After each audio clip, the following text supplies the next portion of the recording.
있습니다. 야고보서 1장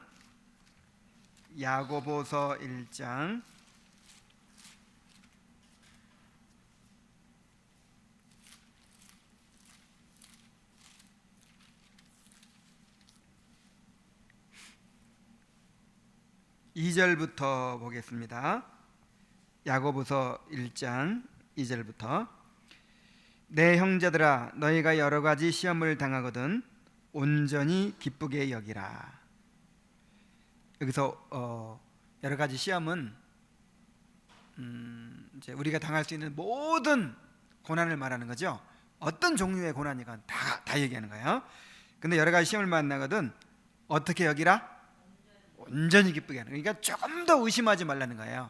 조금 더 의심하지 말고 이것이 정말 하나님의 사랑의 손길인 것을 온전히 신뢰하라는 뜻이죠. 온전히 기쁘게 여기라는 말이. 이는 너희 믿음의 시련이 인내를 만들어내는 줄 너희가 알미라. 인내를 온전히 이루라. 이는 너희로 온전하고 구비하여 조금도 부족함이 없게 하려 함이라. 온전히 기쁘게 여기고 그 다음에 인내를 온전히 이루라고 했죠. 그 인내는 우리 힘으로 하는 것이 아니고 우리에게 주신 구원의 은혜가 환난을 통해서 드러나게 된다는 말이죠. 씨앗의 형태로 우리 안에 다 있는데 우리가 환난을 만날 때 이제 그것이 주님의 은혜로 이제 인내의 열매를 맺는 거예요. 만약에 우리가 환난이 없으면 그런 것을 경험하지 못할 텐데 환난 때문에 이제 우리 안에 구원의 은혜 속에 주어졌던 그 인내가 드러나게 되는 것입니다. 자, 그렇게 되면 결과가 어떤 결과가 나타나느냐? 이는 너희로 온전하고 구비하여 조금도 부족함이 없게 하려 함이라. 그래서 이제 연단이 되는 거지, 연단. 그래서 환난은 인내를, 인내는 연단을 하는 말이 여기에도 이제 그 법칙이 그대로 나타나 있죠. 그 다음에 5절 너희 중에 누구든지 지혜가 부족하거든 모든 사람에게 후히 주시고 꾸짖지 아니하시는 하나님께 구하라. 그리하면 주시리라. 자, 고난받을 때는 어떻게 해야 돼요? 기도해야 돼요. 기도하면서 하나님의 지혜를 구해야 돼요. 그러면 반드시 주시겠다는 거예요. 오직 믿음으로 구하고 조금 더 의심하지 말라. 의심하는 자는 마치 바람에 밀려 농하는 바다 물결 같으니 이런 사람은 무엇이든지 주께 얻기를 생각하지 말라. 두 마음을 품어 모든 일에 정함이 없는 자로다. 그래서 정말 의심하지 말고 하나님을 절대적으로 신뢰하면서 그렇게 하나님 앞에 기도하라는 것입니다.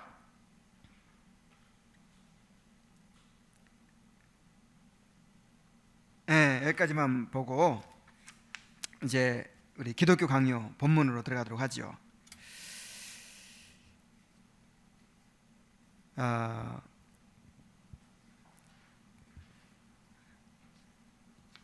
환난을 당해봐야 우리의 신앙이 드러나게 됩니다.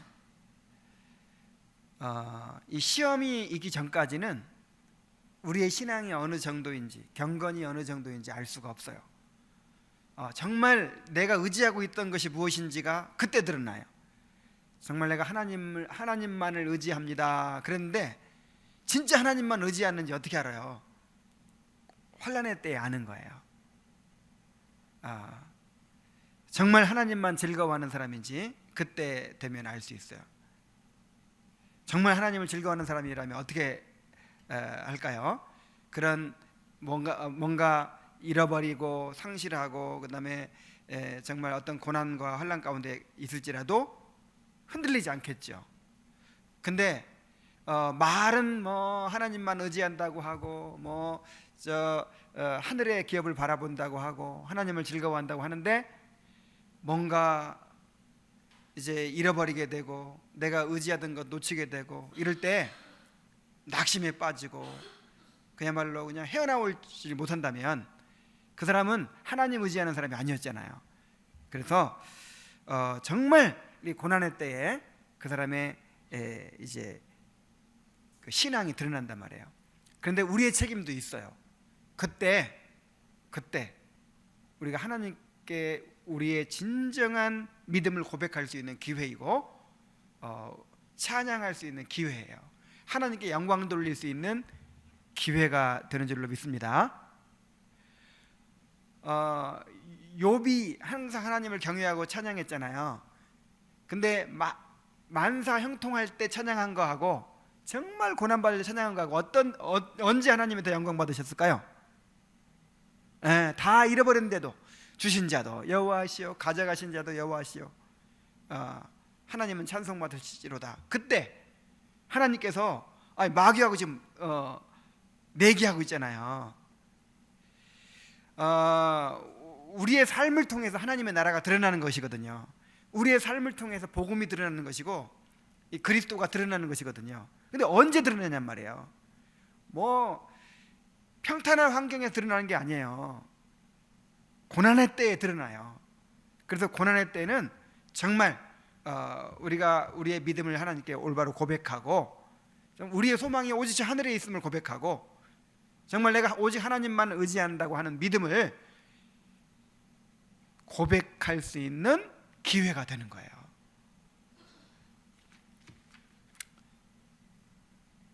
자, 이제 우리 세 번째 단락으로 들어가 봅시다. 핍박과 기타 재난 가운데서 십자가를 지는 일에 대해서 살펴보는 것입니다. 자, 의를 위한 고난이 있어요. 의를 위하여 고난받는 것은 정말 복된 일이라고 말하고 있습니다. 모든 고난이 다 유익하다고 했죠. 어떤 고난이든지 그리스도인이 당하는 고난은 환난은 인내는 연단은 소망을 이룬다고 했는데 특별히 의를 위해서 핍박받는 그런 고난은요, 이것은 정말 그 중에서도 더 가치 있는 것이라고 볼 수가 있어요. 아무나 의를 위하여 고난받는 거 아니죠. 그래서 의를 위하여 고난받을 때는 기뻐하고 즐거워하라. 하늘에서 너희 상이 큼이라 그랬죠. 자, 우리가 의를 위하여 핍박을 받을 때에는 아주 특별한 위로가 있다. 왜냐하면 우리가 의를 위하여 핍박을 받는다는 것은 바로 하나님이 우리를 그의 군병으로 인정하시고 구별하신다는 뜻이므로 그것이야말로 영예로운 것이기 때문이다. 그래서 내가 의를 위해서 고난받을 기회가 있으면요, 이건 특권 받은 거예요. 특권. 그래서 예수님의 제자들은 이제 복음을 전한다는 이유로, 부활을 전한다는 이유로 채찍에 맞았거든요. 그 채찍이 얼마나 고통스러운 것입니까? 그 채찍에 맞고 이제 풀려났는데 그의 이름으로 능욕받는 일에 합당한 자로 여김을 기뻐하면서 떠났다 그랬어요. 아이고, 내가 억울해 죽겠다. 막 이를 갈면서 왜 내가 이런 고통받아야 되느냐 막 그러지 않고, 야, 내가 예수님 때문에 채찍 맞았어. 예수님 때문에 내가 핍박받았어. 야, 정말 이런 영광을 내가 누리다니. 그러면서 기뻐하면서 떠나갔다는 거예요. 하나님이 그의 입으로 그런 일을 하는 자가 복이 있다고 말씀하셨으니 그런 일을 당한다고 해서 우리 스스로 비참하다고 생각하지도 말자. 가난은 사실 그 자체로 오면 불행이다. 유배당하는 것이나 모욕당하는 것이나 옥에 갇히는 것이나 치욕을 당하는 것도 마찬가지다. 그리고 죽음은 모든 재난 가운데서 최고의 재난이다. 그러나 하나님의 자비하심이 우리에게 미칠 때에는 이런 것들 가운데서 우리의 행복으로 바뀌지 못할 것이 하나도 없는 것이다. 그러니 육체의 거짓된 판단에 의지하지 말고 그리스도의 증거로 만족하도록 하자. 그렇게 되면 사도들의 모범을 따라서 우리도 그 이름을 위하여 능욕받는 일에 합당한 자로 여기심을 기뻐하게 될 것이다. 그랬습니다.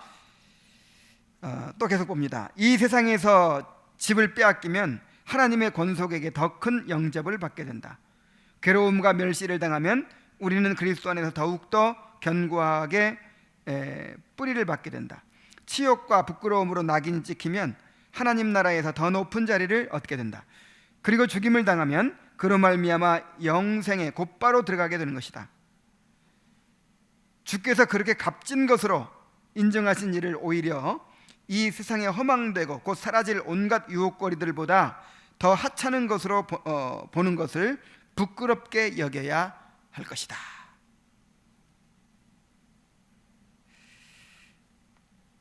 그래서 주님께서 이것을 너무 귀한 특권으로 이제 허락하시는 것인데, 이 세상에 없어져 버릴 것들보다 더 못한 것으로 여긴다면 정말 얼마나 그것이 부끄러운 일이냐 하는 거예요. 자, 그런데 여기서 한 가지, 의를 위한 핍박이라고 하니까, 의를 위한 핍박이라고 하니까 무슨 복음 전하다가 감옥에 갇히고 막 이런 것만 생각해서는 안 돼요. 이 의를 위한 핍박은요, 우리가 지금 직장에서, 교회에서, 가정에서, 일상생활 속에서 얼마든지 지금 우리에게 적용될 수 있는 말씀이에요. 우리 한번 볼까요? 우리 한번 베드로전서 2장을 한번 봅시다. 베드로전서 2장.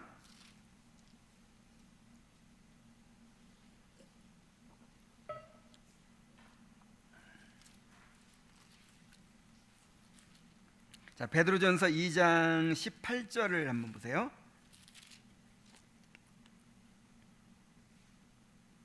사환들아. 자, 사환들은 누구를 가리키죠? 노예들 가리킵니다. 당시에 범사에 두려워함으로 주인들에게 순종하되 선하고 관용하는 자들에게만 아니라 또한 까다로운 자들에게도 그리하라. 자, 까다로운 자가 누군지 알죠?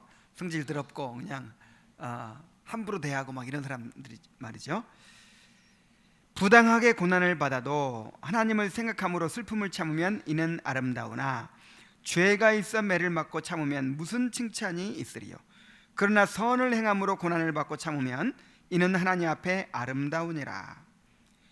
이를 위하여 너희가 부르심을 받았으니 그리스도도 너희를 위하여 고난을 받으사 너희에게 본을 끼쳐 그 자취를 따라오게 하려 하셨느니라. 야, 얼마나 놀라운 말씀인지 몰라요. 이 노예들이 이 까다로운 주인 만나가지고 막, 아니 자기는 아무 잘못도 없는데 막 이렇게 못살게 구는 거예요. 막 옛날에는 매를 때렸겠죠. 막 매도 때리고 하는 거예요. 자, 그때 정말 내가 왜 이런 일 당해야 되나 하면서 막 낙심하고 또 증오하고 막 그렇게 할 수 있겠죠. 근데 바울은 말하기를 선을 행함으로 고난을 받으면, 고난을 받고 참으면 이는 하나님 앞에 아름다우니라 그랬어요. 그러면서 하는 말씀이 이를 위하여 너희가 부르심을 입었다. 자, 무엇을 위해 부르심을 입었다? 선을 위해 고난받도록 부르심을 입었다. 그러니까 예수님이 얼마나 억울하게 고난받으셨어요. 자, 우리는 그 예수님의 발자취를 따르는 사람들이란 말이에요. 여기 그랬잖아요. 너희에게 본을 끼쳐 그 자취를 따라오게 하려 하셨느니라 그랬잖아요. 그러면서 예수님이 어떻게 하셨는가를 쭉 얘기합니다. 그는 죄를 범하지 아니하시고 그 입에 거짓도 없으시며 욕을 당하시되 맞대어 욕하지 아니하시고 고난을 당하시되 위협하지 아니하시고 오직 공의로 심판하시는 이에게 부탁하시며 친히 나무에 달려 그 몸으로 우리 죄를 담당하셨으니 이는 우리로 죄에 대하여 죽고 의에 대하여 살게 하려 하심이라. 그가 채찍에 맞음으로 너희는 나음을 얻었나니. 자, 예수님께서 행하신 일에 대해서 얘기하면서 우리도 그렇게 발자취를 따르도록 부름받았다는 거예요. 그래서 여러분, 사람이 모인 곳에는요 항상 부당한 뭔가가 있어요. 그렇죠? 그냥 몇 명만 모여도, 아니 어떤 사람은 더 많이 봉사하는데 어떤 사람은 더 편하게 있는데 나만 고생하는 경우도 있잖아요. 그리고 나는 이만큼 줬는데 오는 게 없는 경우도 있잖아요. 하다못해 형제간에도 그렇죠. 형제간에도 왜 내 양말 신어? 왜 왜 내 스커트 입어? 뭐 이러잖아. 이러면 싸우잖아요. 그러니까 사람이 모였다 하면 이 교회든 가정이든 직장이든 어디든지 간에 이 부당한 일이 일어날 수 있단 말이에요. 어디서나 공평하지 않아요. 이 세상은 공평하지 않고 항상 바르질 않아요. 그래서 부부간에도 마찬가지고, 부부간에도 막 억울하고 막 그럴 때가 많죠. 막 끄덕이잖아 지금.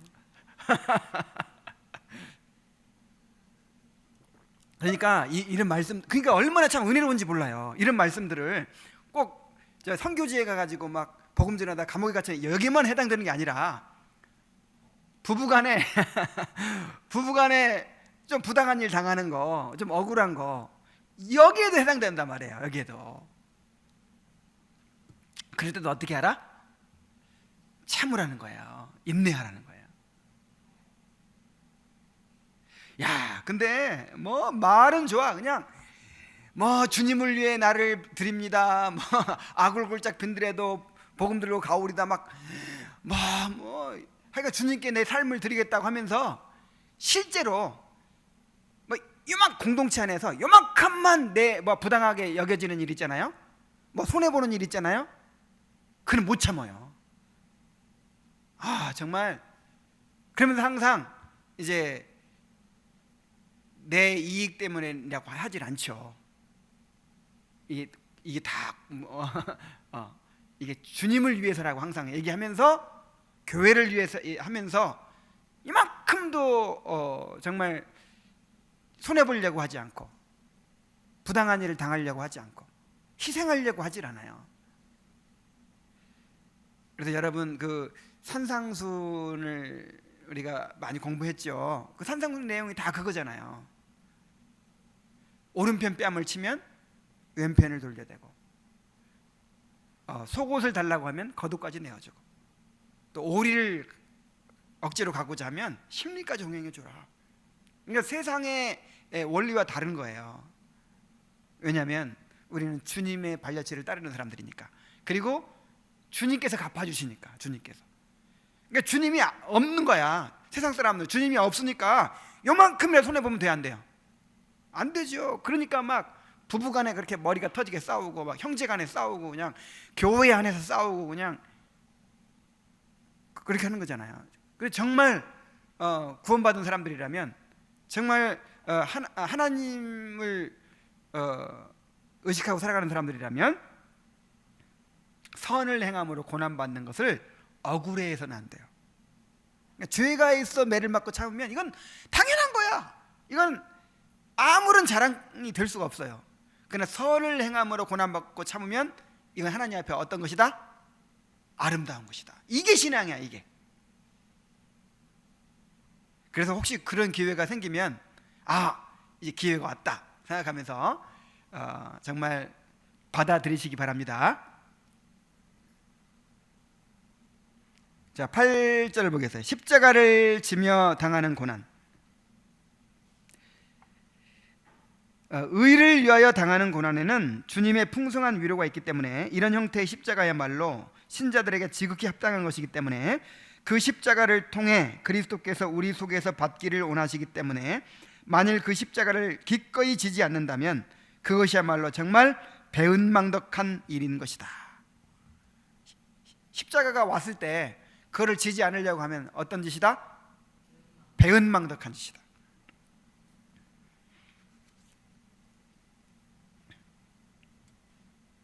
자, 그런데 한 가지 오해하면 안 돼요. 우리가 이제 고난을 기쁨으로 받는다는 것이, 이겨낸다는 것이, 고난이 왔을 때 기쁨으로 이겨낸다는 것이 그냥 고통을 안 느낀다는 것은 아니란 말이에요. 여기 봅시다. 그러나 기쁨으로 그 십자가를 지라는 것은 고통에 대해서 아주 무감각해져야 한다는 뜻은 아니다. 극심한 고통과 큰 괴로움을 당하지 않았다면 성도는 십자가 위에서 인내를 보여줄 수도 없다. 가난 때문에 고통을 당하거나, 질병으로 고생하거나, 치욕으로 찔림을 당하거나, 죽음에 대한 위협을 당하는 일이 전혀 없다면, 어려움이 전혀 없으니 용기나 절제가 과연 무슨 쓸모가 있겠는가? 그러나 그런 일들은 모두 본래 쓰라린 고통을 수반하는 것이므로 마음의 극한 어려움을 겪는 것이 자연스러운 일이다. 그래서 아예 고통을 안 느끼는 건 아니에요. 실제 고통이 있어야 돼. 고통이 있지만 그것을 이제 기쁨으로 견뎌내는 것이죠. 고통이 있지만, 고통이 없으면 그 사람에게는 인내가 아니에요. 어떤 사람이 담배를 끊고 술을 끊느라고 엄청 막 고통을 당하잖아요. 나는 담배 안 피우고 술 안 먹어도 아무 고통이 없어요. 그래서 내가 만약에 술 담배 나는 안 하는 걸로 내가 지금 뭐 크게 절제하고 있다, 인내하고 있다, 이 말할 수 있나요? 없죠. 그래서 인내는 진짜 고통이 있을 때 인내예요. 고통.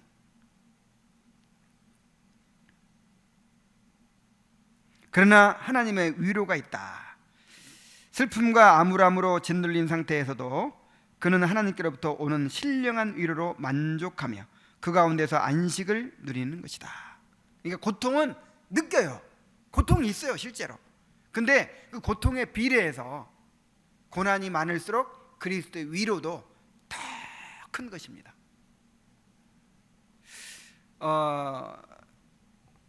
요즘 운동을 시작했는데 헬스장에서 고통이 많을수록 끝나고 나면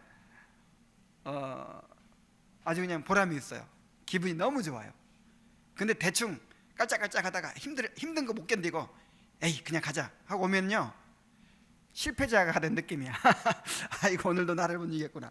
근데 막 고통을 이겨내고 막 그렇게 이제 목표로 한 것을 하고 나면 그만큼 마음에 기쁨이 있어요. 근데 이제 이런 비유도 정확한 것은 아니죠.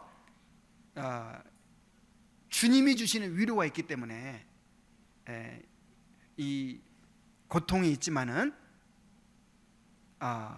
그보다 더 큰 기쁨이 있다는 거예요. 자, 이제 네 번째 단락으로 가봅시다. 그리스도인의 고난과 철학자들이 말하는 인내. 자, 그 얘기가 다시 나옵니다. 십자가의 고통. 자, 인내함으로 십자가를 진다는 것은 감각이 완전히 무뎌져서 고통을 전혀 느끼지 못하는 상태가 되는 것은 아니다. 스토아 철학자들, 인간성을 초월하여 고통을 느끼지 않음을 주장했던 사람들이 이제 스토아 철학자들인데, 그런데 그리스도인들 가운데 이 스토아 철학자들을 닮은 사람들이 있다. 즉 고통 때문에 신음하며 우는 것뿐만 아니라 심지어 고통을 안타깝게 여기고 걱정하는 것까지도 죄악된 것으로 여기는 사람들 말이다. 그래서 막 기뻐하라고 했다고 그냥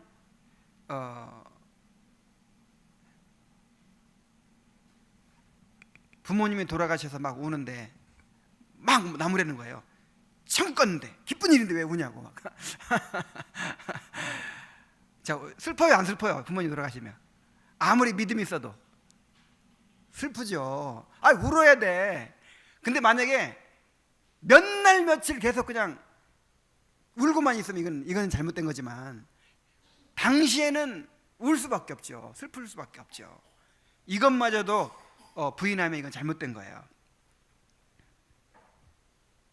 우리 주님은 그런 철학을 철저히 배격하셨다. 말씀으로만이 아니라 친히 보이신 모험을 통해서도. 그래서 애통하는 자는 복이 있다고 말씀하셨고, 주님 자신도 슬퍼하시며 눈물을 흘리셨고 심히 놀라고 두려워하셨으며 땀이 떨어지는 핏방울같이 되셨으며 내가 고민하여 죽게 되었다, 이렇게까지 말씀하셨습니다. 자, 10절을 봅시다. 십자가 인내. 성도들은 혹독한 불행을 당하면서도 깨어지지 아니하고 쓰라린 고통을 당하면서도 하나님이 주신 위로로 새로운 활기를 얻는 법이지만 그들에게는 여전히 갈등이 남아있다. 곧 인간의 본능적인 감각으로는 괴로운 것을 피하고 싫어하면서도 하나님을 향한 경건한 사랑이 그들에게 있기 때문에 그런 어려움을 당하면서도 하나님의 뜻에 순종하려고 노력하는 것이다. 그래서 그리스도인들에게는 이런 갈등이 있다는 거예요. 우리가 이 믿음으로는 우리가 지식으로는 이 고난이 우리에게 유익이 된다는 걸 알죠. 근데 고난이 두려워요, 안 두려워요? 두렵죠. 그래도 고난은 두려워. 일부러 나 고난 당할래요, 고난 좀 주시옵소서 이러지는 못해요. 그리고 고난 당할 것 같으면 막 주여 이 고난에서 나를 건져 주시옵소서 하게 되죠. 두 가지 갈등이 있는 거예요.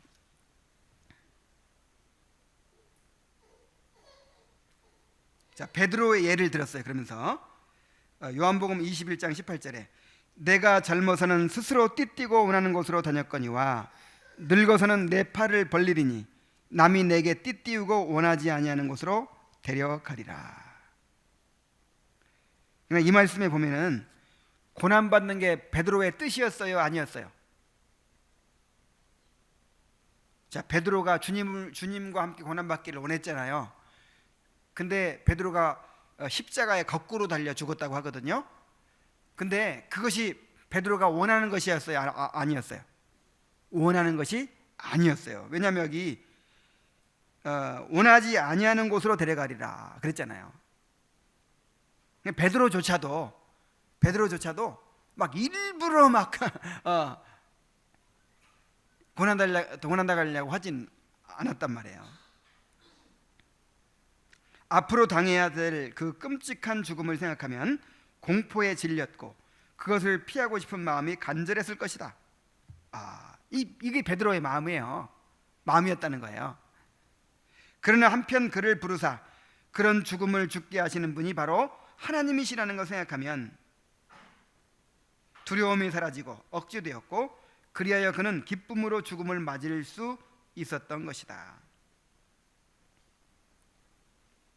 그러므로 우리가 진정 그리스도의 제자들이라면 우리가 그렇게 되기를 힘써야 한다. 곧 우리의 마음에 하나님을 향한 그러한 진정한 경외와 순종을 가득 채워서 하나님의 지정하신 일을 반대하는 모든 감정들을 길들이고 정복시킬 수 있도록 되어야 할 것이다. 그렇게 하면 우리가 어떤 종류의 십자가를 진다 할지라도 우리는 아무리 극심한 환난 속에서도 견고하게 우리의 인내를 유지해 나가게 될 것이다. 자, 여기 다시 한번 읽어볼게요. 줄친 부분. 우리의 마음에 하나님을 향한 그러한 진정한 경외와 순종을 가득 채워서 하나님의 지정하신 일을 반대하는 모든 감정들을 길들이고 정복시킬 수 있도록 되어야 할 것이다. 그러니까 길들여야 된단 말이에요. 평상시에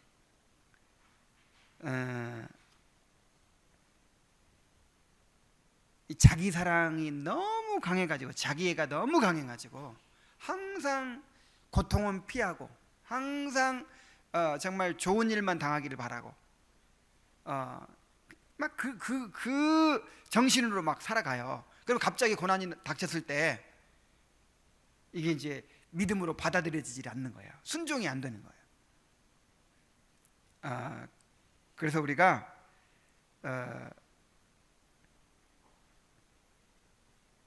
진정한 경외와 순종을 가득 채우고 그 다음에 하나님께서 주시는 것을 반대하는 모든 감정들을 길들이고 정복시킬 수 있도록 그렇게 되어야 한다. 그래서 평상시에 이 영생에 대한 묵상이 이제 다음 주부터 할 건데 영생에 대한 묵상이 얼마나 참 중요한가 하는 생각을 해요. 이번에도 이제 어제 내가 검사했어요. 종합 검사를 하는데 이제 위 내시경 검사도 하고 초음파 검사도 하고 막 다 하는데 그 내시경 할 때 이제 그것도 겁나서 수면 내시경을 하면서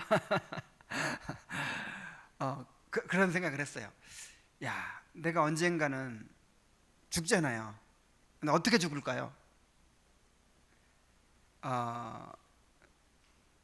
병들어 죽든지, 뭐 3명 중 1명 암으로 죽는다니까. 병들어 죽든지, 그 다음에 사고로 죽든지, 아니면 아주 운이 좋아서 늙어서 죽는다 하더라도 늙어도 결국 노환이잖아요. 노환으로 죽는 거죠. 결국은 어떻게든지 죽어요. 그래서 야, 내가 언제 죽음이 다가오더라도 그를 받아들일 수 있도록, 그 죽음의 강을 정말 잘 건널 수 있도록 내가 정말 마음의 준비가 되어 있어야 되겠다, 그런 생각을 했어요. 그래서 죽는 이제 상상을 한번 해봤어요. 야, 내가 죽는다. 막 호흡이 곤란해지고 막 고통이 막 심해지고. 근데 그 죽음 이후에는 어디가 있다? 어디 가는 거예요? 저 천국에 가는 거예요. 영광스러운 천국에 가서 영생을 누리게 되는 거예요.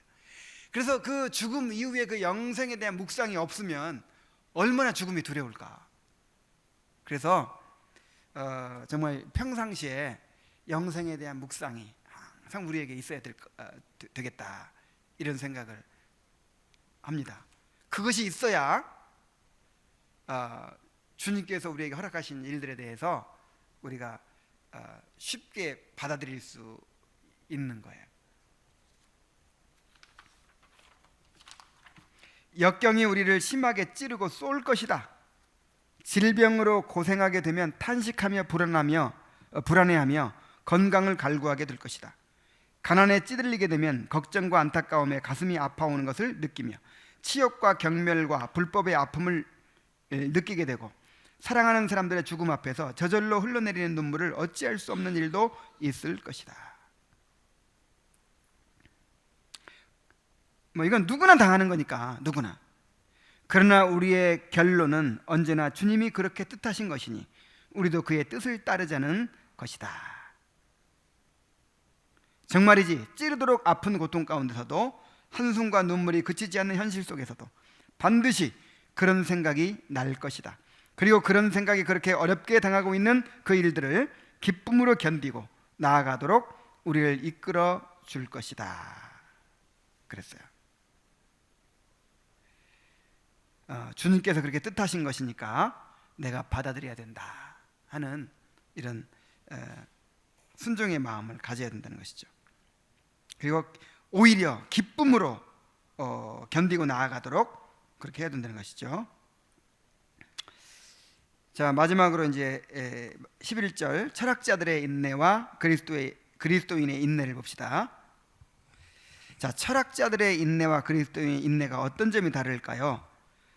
철학자들이 말하는 인내는 환난이 오면 그대로 당할 수밖에 없다는 것, 우리가 하나님을 대적할 수 없으니 그에게 굴복할 수밖에 없다는 것이다. 그냥 어쩔 수 없는 팔자소관으로 여기고 체념하고 받아들이는 것이죠. 차라리 체념하고 받아들이면 편하죠. 근데 우리는 그런 게 아니란 말이에요. 우리는 그냥 체념하고 받아들이는 것이 아니에요. 그러나 성경이 우리에게 요구하는 것은, 첫째는 공의와 공평을 생각하며 그 다음에는 우리 자신의 구원을 생각하라는 것이다. 자, 공의와 공평은 하나님이 공의롭게 공평하게 우리에게 허락하시는 것이라는 거예요. 그 다음에 두 번째는 뭐예요?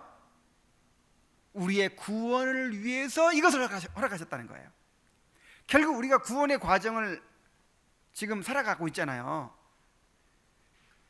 근데 우리의 구원은 이러한 고난을 통해서 완성이 돼간단 말이에요.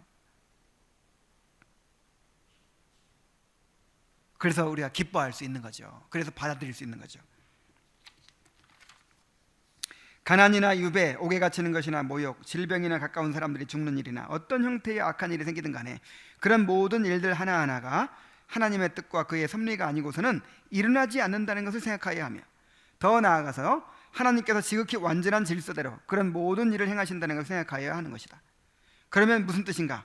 하나님께서 우리에게 긍휼을 베푸시지만 우리가 매일 저지르는 무수한 허물들을 볼 때에 오히려 우리가 더 심하고 무거운 채찍을 맞아야 마땅하지 않겠는가? 우리의 육신이 그 본질대로 날뛰며 방종하지 않도록 그것을 억누르고 말하자면 멍에에 매여 길들이는 것이 지극히 합당하지 않겠는가? 정말 자신의 죄를 깊이 깨달은 사람은 고난을 당연한 것으로 여겨요. 야, 이런 고난이 없이는, 지금 이 고난도 하나님이 너무 자비하시기 때문에 우리에게 지금 그냥 살살살 하시는 거죠. 감당치 못할 시험 당치 않게 해주시고, 그냥 조그만 비명 지르면 금방 우리를 다시 도와주시고, 한꺼번에 우리를 깨뜨리지 않아요. 야, 정말 그 하나님의 그 자비하심을 여러분 깨달아야 돼요. 내가 이제 한 55년을 살았는데 청년 때 그냥 한꺼번에 하나님께 나를 한꺼번에 그냥 박살을 내서 고칠 수 있어요, 없어요? 있죠. 한꺼번에 그냥 하나님의 능력이니까. 근데 내가 그냥 너무 약하고 못 참고 그냥 엄살 부리고 하니까 50년을 참아준 거야. 그래가지고 조금씩 고쳐가는 거예요. 하나님이 얼마나 자비하신지 50년을 참아주신 거예요. 나에 대해서.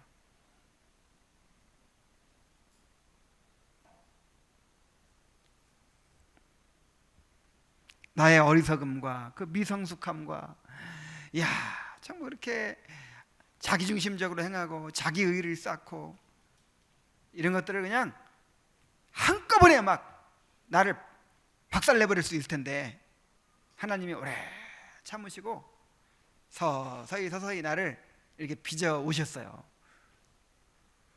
그래서 우리가 어떤 고난을 만날 때도, 야, 우리 죄를 생각하면 이보다 더 큰 거를 당해야 되는데 정말 하나님이 자비하시다, 이렇게 생각을 해야 돼요.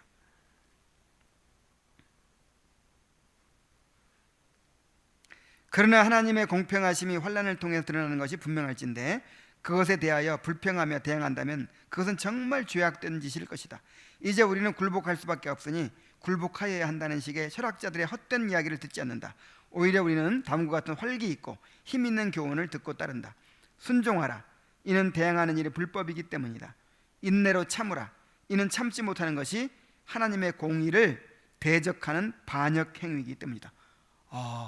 인내하지 않으면 하나님을 반역하는 거네요. 정말 우리에게 어떤 고난을 주시든지 그 하나님의 선하심을 믿고 하나님의 신실하심을 믿고 믿음으로 받아들여야 된다는 것입니다. 자, 마지막 패러그래프를 읽겠습니다. 그러므로 그런 환난이 우리에게 유익이 되는 것이 분명하다면 그런 환난을 조용히 감사의 마음으로 받아들이지 않을 이유가 어디 있겠는가? 어쩔 수 없어서 그런 환난을 인내로 견디는 것이 아니라 그 환난으로 말미암아 우리에게 있을 유익을 생각하며 거기에 만족하여 견디는 것이다. 그렇게 되면 본성적으로 쓰라림을 느끼고 괴로워하겠지만 그러나 동시에 그만큼 영적인 기쁨으로 가득하게 되며 그렇게 되면 기쁨을 느끼지 않고서는 도저히 나올 수 없는 그런 감사가 우리 속에서 우러나오게 되는 것이다. 주님을 향한 찬양과 감사는 기쁜 마음이 아니면 나올 수가 없기 때문에, 자, 그 어떠한 것도 우리 속에서 나오는 이런 즐거움과 기쁨을 막을 수가 없다. 십자가의 쓰라린 고통을 신령한 기쁨으로 이기는 일이 얼마나 절실한가 하는 것이 분명해지는 것이다.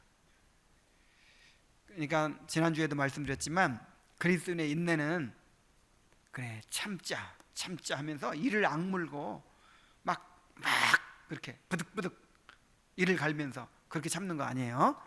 그리고 체념하면서 에이 그래 그냥 뭐 차라리 죽여 하면서 그냥 이렇게 뭐 어쩔 수 없지 뭐 체념하면 이런 게 아니라 이런 게 그리스도인의 인내는 그 하나님의 선하심을 우리가 알잖아요. 그 하나님의 고난을 허락하시는 목적을 알잖아요. 그리고 고난받는 과정에서 하나님의 위로가 있어요. 그리스도의 고난이 더욱 넘친 것처럼 그리스도의 위로도 우리에게 넘치는도다 그랬어요. 여러분 한번 삶을 돌이켜보세요. 정말 하나님의 사랑을 가장 크게 느끼고 가장 위로를 많이 받고 가장 하늘의 기쁨을 충만하게 느꼈던 때가 언제입니까? 정말 경건한 사람이라면 고난의 때라고 누구라도 다 말할 거예요. 정말 신비한 일이에요. 가장 고통스러웠는데 또 다른 한편으로 생각하면 가장 그때처럼 충만할 때가 없었던 거예요. 왜냐하면 주님이 가장 가까이 계시기 때문에. 그래서 그리스도인의 인내는 억지로 일을 갈면서 참아내는 것도 아니고, 그냥 체념하고 어쩔 수 없이 받아들이는 것도 아니고, 믿음으로 정말 하나님께서 주시는 위로로 기뻐하면서 감사하면서 그렇게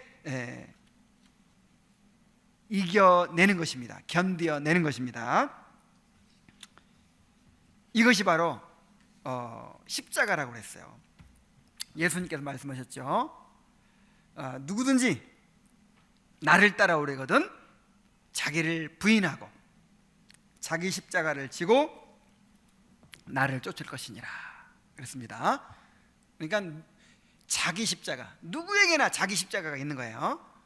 그래서 하나님께서 허락하신 십자가를 믿음으로 또 기쁨으로 감당하는 그런 성도들이 되시기 바랍니다. 근데 어거스틴은 십자가를 기쁨으로 지는 자에게는 그 십자가가 날개가 된다 그래서 날개. 그래서 우리가 영적으로 높이 비상하게 되는 거예요. 정말 하나님께서 주신 십자가를 잘 믿음으로 받아들여서 정말 더 높이 비상하는 날개로 삼게 되기를 바랍니다. 기도하겠습니다. 하나님 아버지, 우리가 지난 2주간에 걸쳐서 십자가에 대해서 함께 생각을 했습니다. 우리 앞에 다가오는 십자가가 있습니다. 정말 죄와 비참의 상태에서 살아가면서 겪어야 되는, 모든 사람이 겪어야 되는 그런 인생의 십자가가 있는가 하면 또 선을 행함으로 당하는 십자가가 있습니다. 의를 위한 십자가가 있습니다. 아버지 하나님, 참으로 어떤 것이든지 간에 우리가 하나님의 선하심을 절대적으로 신뢰하게 하시고, 또한 하나님을 의지함으로 그러한 고난 가운데서 주님의 위로를 풍성히 경험하게 하시고, 기쁨으로 감사함으로 잘 견뎌내는 우리들이 될 수 있도록 인도하여 주시옵소서. 예수님의 이름으로 기도하옵나이다. 아멘.